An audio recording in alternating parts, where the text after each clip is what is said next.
Welcome to our latest blog post on working with a business growth agency. As always, you can listen to this video or you can jump to the blog post and read on. So before working with an agency, it's normal to consider employing sales and marketing resource in-house. In our experience, having the right sales and marketing resource in-house is a benefit to then working with an agency, and you will get the best results. One example is lead generation with an agency handling prospecting and converting leads into qualified leads. Then the in-house sales team taking those qualified leads and closing them into customers and sales.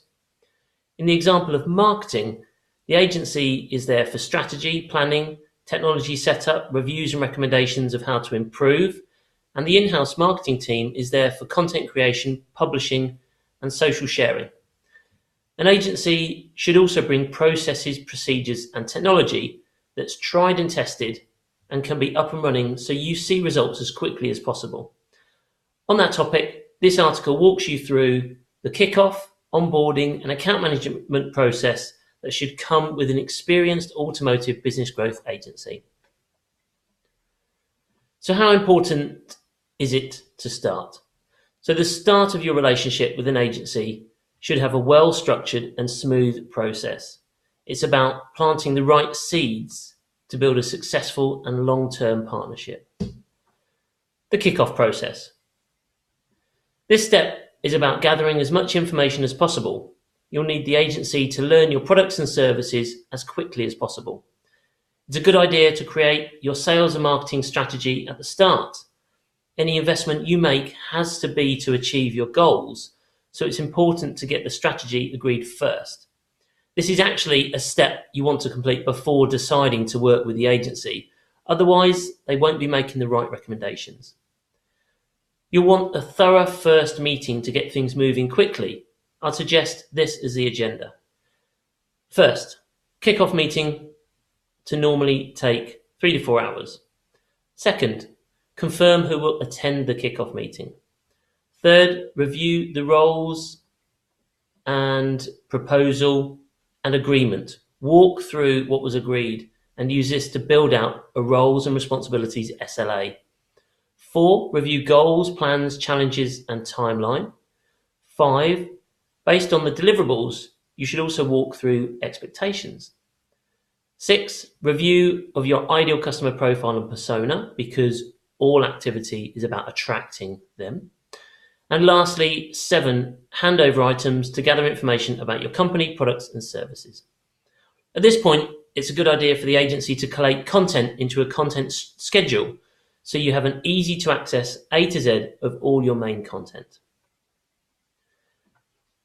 If marketing technology is part of the program, you want to get your account or subscription set up so you have access to the new system or systems. That will be followed by technical setup from the agency and a training program for your in-house team, from day-to-day use up to board-level access for reporting. There may be a requirement for you to have a minimum term of onboarding, so it's good to check this up front.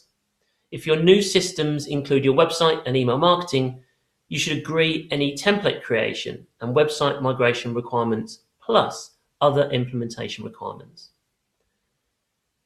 If sales technology is part of the program, there should be a formal implementation process, especially if CRM, customer relationship management software, is included, because there are considerations about using the system alongside your email service provider, such as G Suite or Office 365, and your email client, such as Gmail or Outlook. As a quick list, this is a good set of work to check for CRM implementation. 1, create CRM accounts. 2, set up your users and permissions. 3, create properties to make it easy for you to segment your contacts. 4, set up views to help with your day-to-day sales activity. 5, define deal stages. 6, import contacts. 7, set up users with CRM access in their email client, such as Gmail or Outlook, to record sales emails automatically and give you live notifications. And 8, setup of email templates to get you started. It's essential to get the sales team excited about the new tools, using them and seeing a benefit. Adoption can be difficult, so this is a part that the agency must take seriously. To help, we use a sales training kit to quickly get salespeople up to speed. If you're outsourcing your sales activity, the agency should have walked through how they'll handle your emails and phone calls. Ideally, you'll want the agency to be white labeled, so they use emails at your domain, and a phone number for inbound calls so they can answer the phone as your company. In our experience of selling in automotive, especially when it's a technical sale with a complex sales process, using a traditional telesales model just doesn't work, as it's obvious the people making the calls don't work at your company and don't understand what you do. Getting the white labeled part working well is important.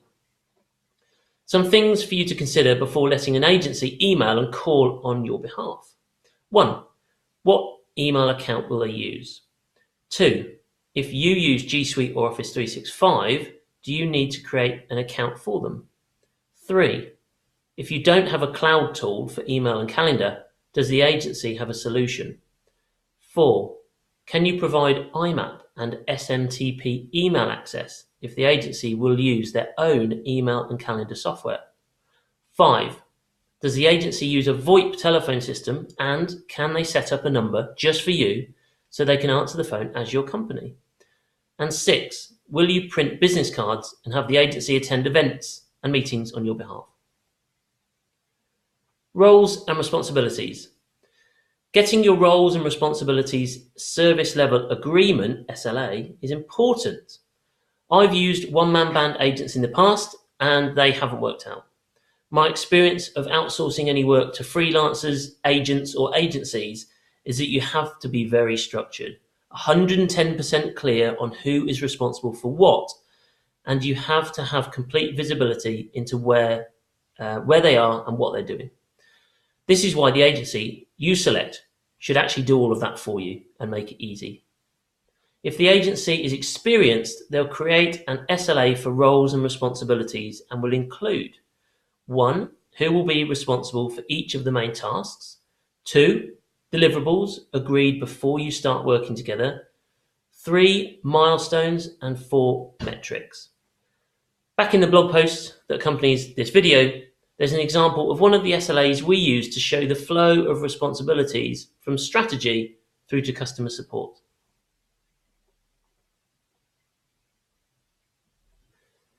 An efficient project management process. If the work is efficient, then your agency will spend more time getting results for you and less time on admin and manual tasks. Look for this in the project management process. 1. Recording main actions. Do this in a centralized actions list. 2. Collecting ideas and points to discuss. Have a centralized way to collate. This stops bouncing emails back and forth and keeps ideas for review meetings. 3. At each catch-up, you want to review the actions document and ideas note. 4. Weekly. Start with 30-minute sessions, then reduce once you're up and running. 5. Monthly automated reports. If you use the right systems, you can get regular reports automatically for website, sales, marketing, and ROI performance. 6. Also monthly. Once a month, you want to switch from a standard weekly catch-up to a 30-minute ROI review. 7. Quarterly. Once a quarter, you should switch from a 30-minute catch-up to a 1-hour strategy review. And 8. Yearly. Instead of quarterly 1 hour, you should go for a half-day off-site business growth review. Making some of the process touchless. The agency should be using a number of online tools so it's easy for your team to get common answers and check up on progress 24/7. This keeps your time working together as efficient as possible and focused on achieving your business goals. And lastly, regular check-ins and renewals. If the agency is outward facing, they'll have an open and honest approach to how they're doing and where they can improve. Before renewals, it's a good idea for the agency or you to check in well before renewal dates. That gives plenty of time to review the performance and plan the future goals and strategy. At this point, you might want to take a look back at the sales and marketing strategy you completed before working together to benchmark your answers from year to year and plan for the next 12 months. That's it for this article. Back in the blog post, you can learn the kickoff, onboarding and account management process that we use for each of our automotive clients. Thanks for watching and check back again soon. Bye-bye.